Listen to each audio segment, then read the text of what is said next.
And hello cuties, welcome back to another beautiful episode of my channel. I don't know if this is your first time of visiting my channel. If it's your first time, you're highly welcome. If you're a returning subscriber, thank you so much for coming back to my channel to view my video once again.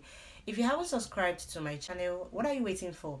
Kindly hit the subscribe button now, turn the notification bell on to get notifications anytime I post new videos. So in today's video, I'm going to be telling you everything you need to know about sexually transmitted diseases. So if you're interested in this, make sure you watch this video till the end.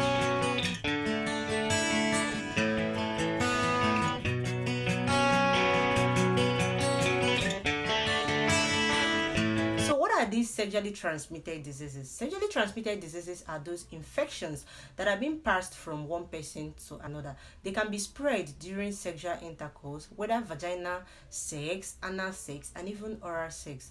What are the causes of STDs? The causes includes passing it from a pregnant mother to the unborn child. This can also occur during childbirth if they are not careful. If it's not properly handled, it can be passed from a mother to a baby. Other causes includes breastfeeding. A woman who has sexually transmitted diseases, if she's breastfeeding a baby, there is 100% chances that the baby will contact the infection. Another way of contacting STDs is through sharing of sharps. If you're sharing sharp objects and you use a needle or probably any sharp that has been used by an infected person, there is tendency that you will contact the sexually transmitted diseases. It can also be gotten through blood transfusion. If an unscreened blood is transfused to a patient, there is tendency that the person will contact this disease, especially when an infected blood is being transfused. So prior to blood transfusion, a blood is meant to be screened in order to rule out some infections such as HIV, hepatitis. Just make sure that an unscreened blood is not being transfused to a patient, whether prior to surgery or post-surgery, after surgery. Make sure that the blood is being screened in order to rule out these infections. It's very vital that you take note of these. Let's talk about some examples of these sexually transmitted diseases. There are some common sexually transmitted diseases that you need to know about. One sexually transmitted disease that is most common is HIV.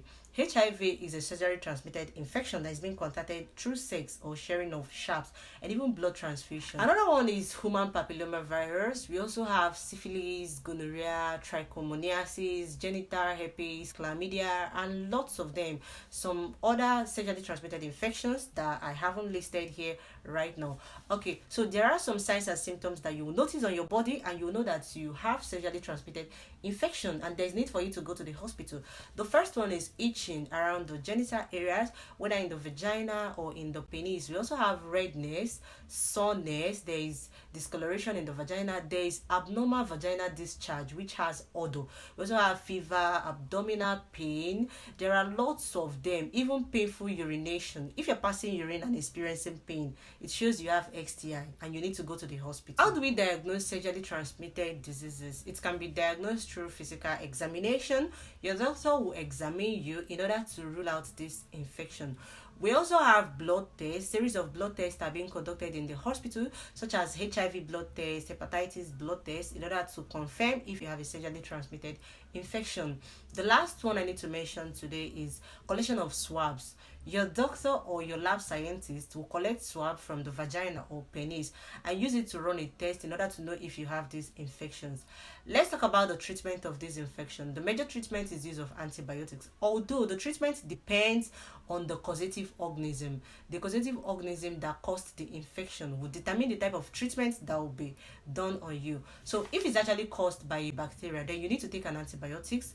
Other medications can be used, other oral medications and topical medications. In some cases, there will be need for laser treatment or surgery. Let's talk about the prevention of sexually transmitted diseases. There are actions you need to take in order to protect yourself against these sexually transmitted infections. The first one is by going to the hospital regularly in order to conduct check on yourself.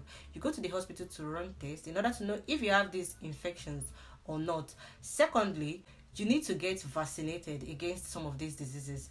Things like hepatitis B has vaccine. So you go to the hospital to take hepatitis B vaccine, and even human papillomavirus, they have vaccines that protect you against them.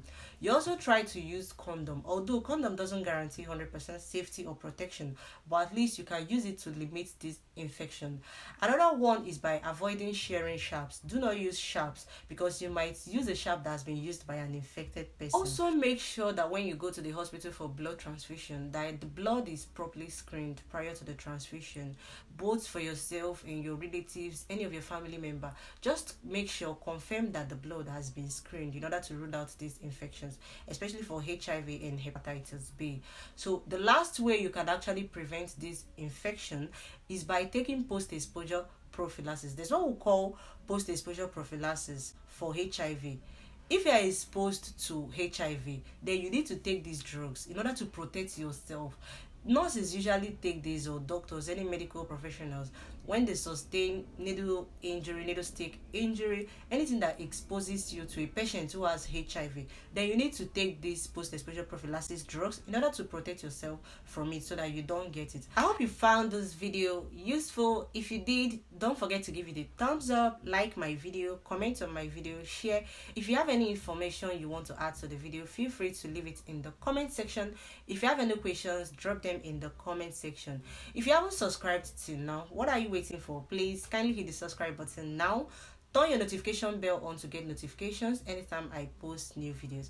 Don't forget to subscribe right away, and see you in my next video. Thank you for watching my videos. Bye.